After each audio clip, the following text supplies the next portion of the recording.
I'm gonna need a bigger table. Today we're checking out this 10th scale Toyota FJ40 from FMS. Now I'm a little late getting to the party on this one with the FJ40. It's been out for a little while, but I'm super pumped to get my hands on it.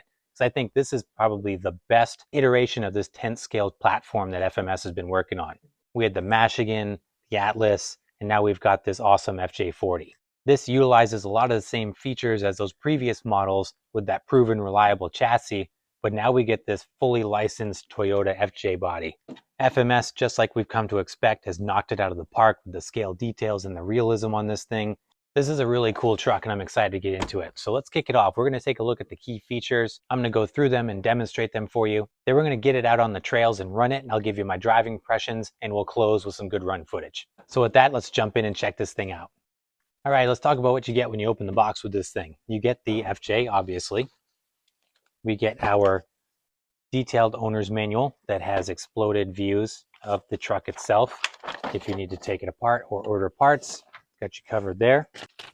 We get a little bag of hardware. We got our standard T-wrench there. There are scale mirrors in here, which I did not put on because Axle has an affinity for breaking mirrors almost instantaneously. So I left the mirrors off on this one for our first run.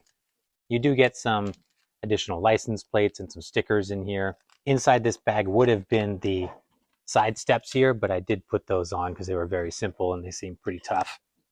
You also get this FlySky 2.4 gigahertz 4-channel transmitter. Now this is a ready to run, but you will need to supply your own battery and charger.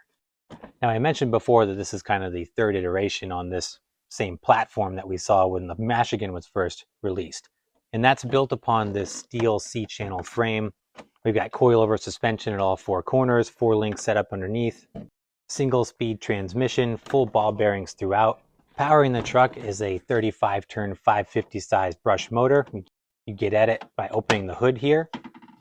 While we're in here underneath the hood, you can see the ESC and receiver right here. This is a nice spot for your battery. It does seem to have more room than the Michigan did initially, so you're able to fit a full-size pack in here. Utilizes the XT60 connector. Most of the real highlights on this thing have to do with the scale details and the scale features of it. Starting with the body itself. So this FJ40 Land Cruiser looks fantastic. Just a great looking body on this truck. It comes in two different colors. It comes in this kind of yellowish gold. There's also a kind of a baby bluish color. Looks great. Body sits on these 1.9 plastic beadlock wheels wrapped in these Hyrax clone tires. We've got working headlights in the front. They remain on when you have the power on. We've got clear lenses here for these indicators, but these are not wired to anything. You can see they just pop in and out. Same thing with these kind of lenses here on the side. The marker lights along the side of the body. In the back, same thing. We've got clear lenses for our taillights, but these are not functional. One thing I do like about this is it comes with the trailer hitch with the ball already on it. So you are tow ready, which is very cool. Up top, we've got this really tough cargo rack. This is a tough plastic, very, very rigid.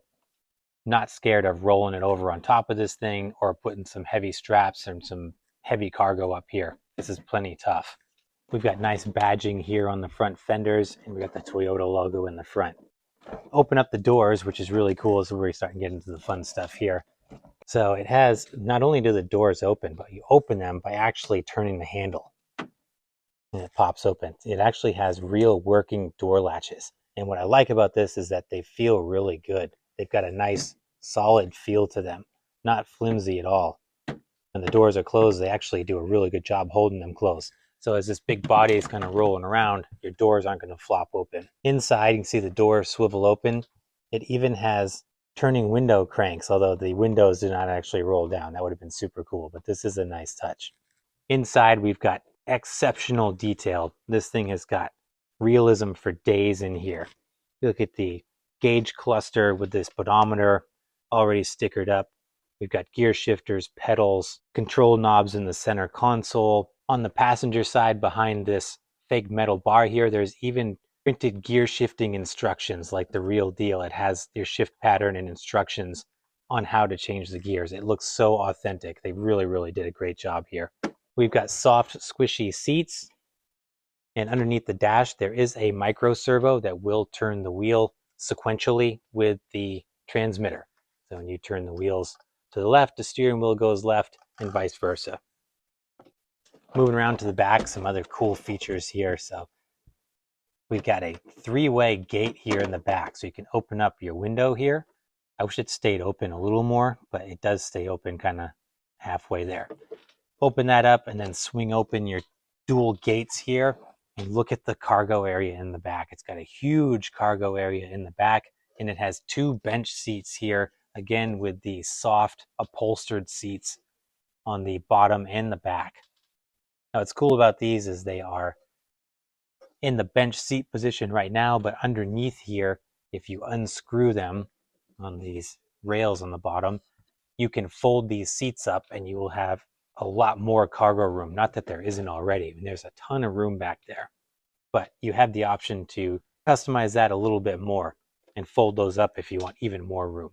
Coming around the outside, just a couple more little details. You get the nice fuel filler cap there. If you did put the mirrors on, they would bolt on right here next to the cab. But overall, from a visual perspective and a scale realism perspective, FMS nailed it with this thing. Super cool. Now let's go hit the trails with it and see how this thing drives. Here we are out on the trails with the FJ40. This type of terrain really suits the truck. It's definitely more of an overlander. This had some varying terrain, moderately challenging inclines and side hills with a little bit of rocks.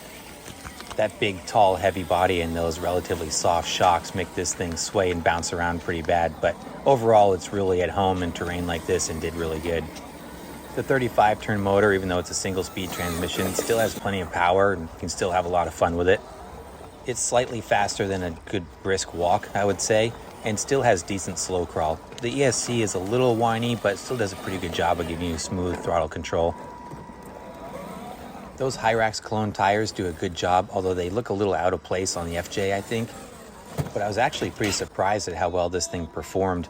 It didn't body roll as bad as I was anticipating, and even though that big body does roll around, it still felt pretty planted. Like its predecessors, this does have pretty sluggish steering, and I think it could really benefit from an upgraded servo. There are optional leaf spring suspension components for this, but I'm happy with the coilovers as you get just enough performance out of this to have a lot of fun out on the trails without getting hung up on every obstacle that you come across. But overall, just a fun, cool looking rig. This goes for $349.99. It does come in the 2 colors. I'll put the links in the description down below if you want to check it out. And as always, thanks for watching. Please like and subscribe if you haven't done so, and I'll catch you in the next video.